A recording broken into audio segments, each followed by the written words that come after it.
मैं राजकुमार आनंद, मैं दिल्ली सरकार में मंत्री हूं। मेरे पास 7 पोर्टफोलियो हैं, लेकिन आज मैं बहुत व्यथित हूं। इसलिए आप लोगों को मैं अपना दुख साझा करने आया हूं। मैं राजनीति में जब आया था, जब अरविंद केजरीवाल जी ने कहा था कि राजनीति बदलेगी तो देश बदलेगा, लेकिन आज बड़े अफसोस के साथ कहना पड़ रहा है कि राजनीति तो नहीं बदली, लेकिन राजनेता बदल गए। आम आदमी पार्टी का जन्म ही भ्रष्टाचार के खिलाफ आंदोलन से हुआ था, लेकिन आज ये पार्टी खुद भ्रष्टाचार के दलदल में फंस चुकी है। मेरे लिए मंत्री पद पर रहकर इस सरकार में काम करना असहज हो गया है।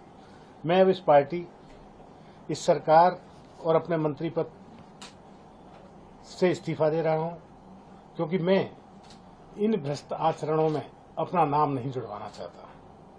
मैं नहीं समझता कि हमारे पास शासन करने की कोई नैतिक ताकत बच गई है।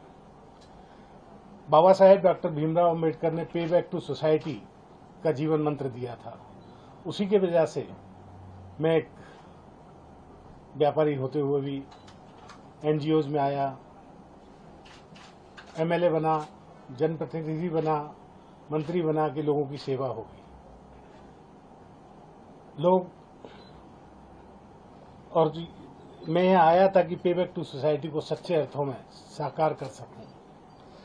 इसी उद्देश्य से मैं आम आदमी पार्टी और अरविंद केजरीवाल जी के साथ खड़ा हुआ, जो बाबा साहेब के आदर्शों पर चलने की बात करते हैं।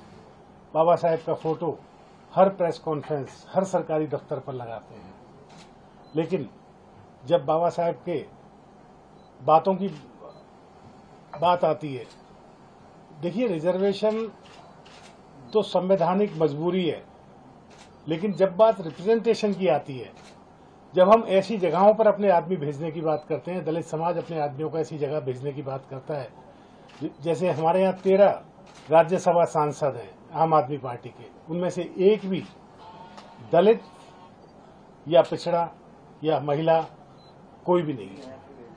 तो ये जब रिप्रेजेंटेशन की बात आती है तो ये पार्टी अपना पीछे हो जाती है।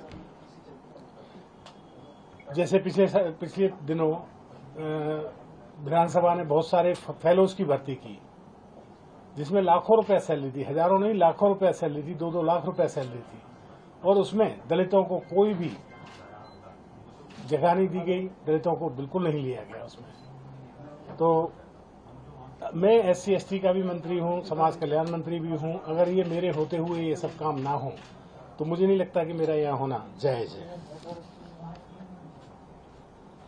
इस पार्टी में दलित विधायक, पार्षद और मंत्री का कोई सम्मान नहीं है। इनके अग्रणी जो नेता हैं उनमें कोई भी दलित नहीं है, कोई भी संगठन में दलित नहीं है, जो ऊंचे संगठन है, किसी राज्य का प्रभारी दलित नहीं है। ऐसे हालात में सब अपने आप को, सभी दलित प्रतिनिधि अपने आप को ठगा हुआ महसूस करते हैं।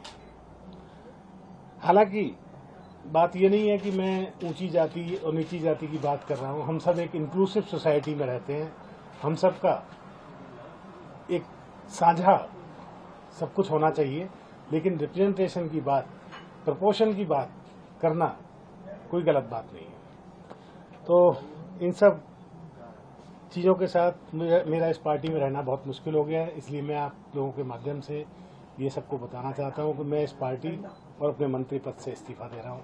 आप सब ने मुझे सुना, बहुत बहुत धन्यवाद। आपने क्या अपना इस्तीफा भेज दिया है? हाँ, मैंने इस्तीफा दिया। सर, आपको क्या लगा कि आप इस्तीफा देने की वजह क्या है? अभी तो मैंने बताया। लेकिन अचानक ऐसे समय पे